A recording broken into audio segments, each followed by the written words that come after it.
What happens when you pour paint with WD-40 or dish soap right into your mix, or oil-based spray paint?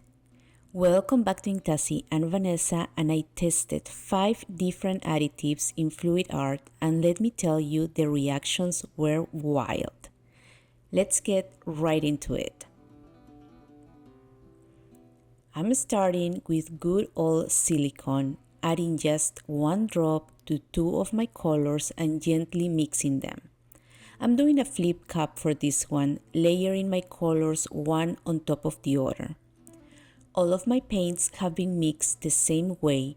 You can find the exact recipe and measurements in the description box. 2 things to know about silicone. If you use a torch or heat gun, you'll get more and bigger cells. The problem I've had in the past is that they tend to distort when stretching. The other thing, you really have to clean the silicone off your painting after it dries, especially if you plan to coat it with resin. Otherwise, the resin will separate.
Next up is Dawn detergent.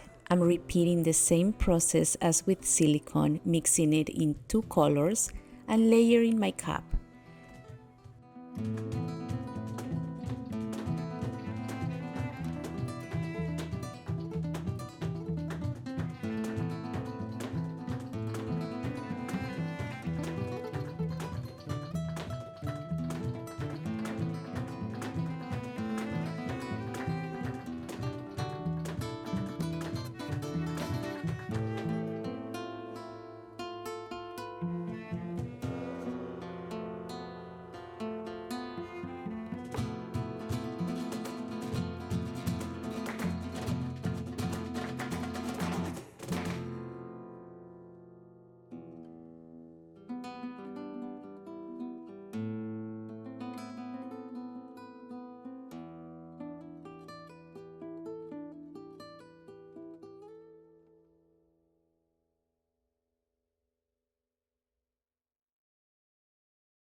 The third additive is one I hadn't even considered before, Morphe's Oil Good Cleaner. I mixed it with my silver first, then decided to add some to my phthalo green as well. I was really curious to see how it would react. And let me tell you, it did not disappoint.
Now, for WD-40, I sprayed some into a cup and added phthalo green. I didn't expect the WD-40 to be so thin, so I had enough for 2 layers.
The last additive is the Krylon Metallic Spray Paint.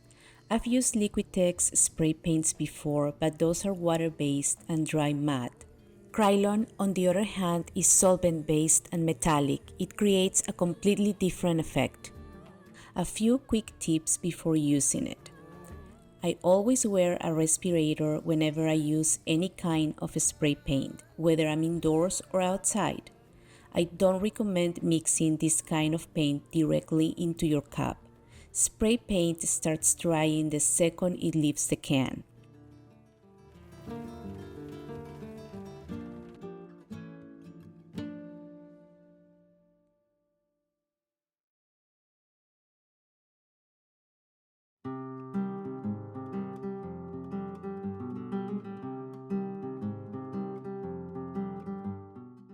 Make sure to stretch your paint really well before spraying it. I'll show you why in a moment.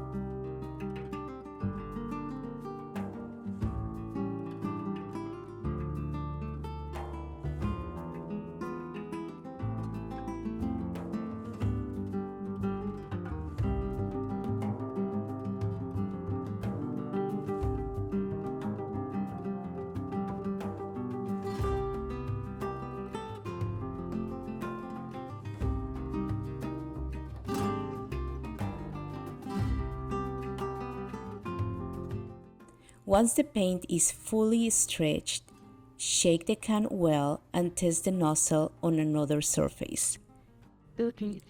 Look at that reaction. This is basically paint repelling each other, and those breaks in the spray paint reveal the layers underneath.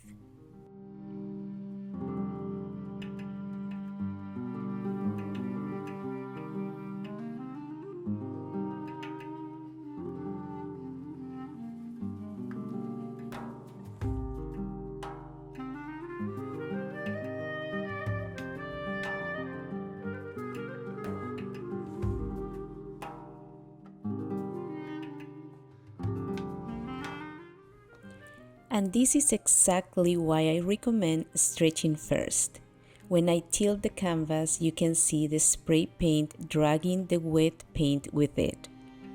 Since it's already dry, those tendrils would peel off like a skin right here.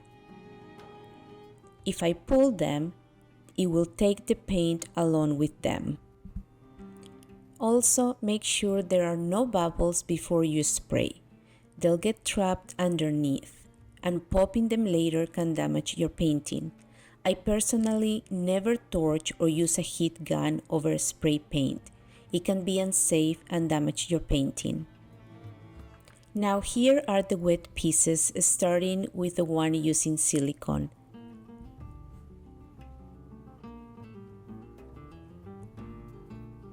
Then the detergent, followed by the wood cleaner, my favorite so far, but we'll see how it dries.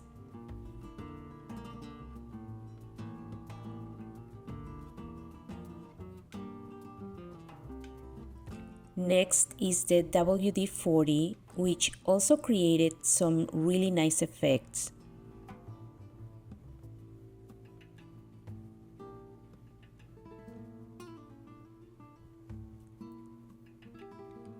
And finally, the spray paint, forming these golden rivers across the canvas.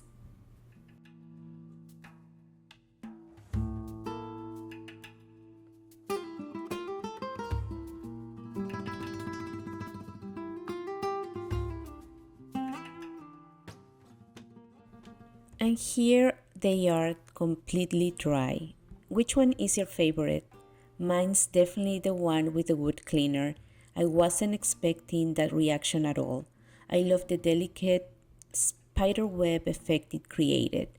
If you like this video, give it a thumbs up and help the channel grow. Let me know in the comments if there are other additives you'd like to see me try, and don't forget to subscribe and ring the bell so you don't miss future experiments. Thank you for joining me today. I hope you had fun watching these experiments. Wishing you all a peaceful and creative rest of the week. See you in the next one.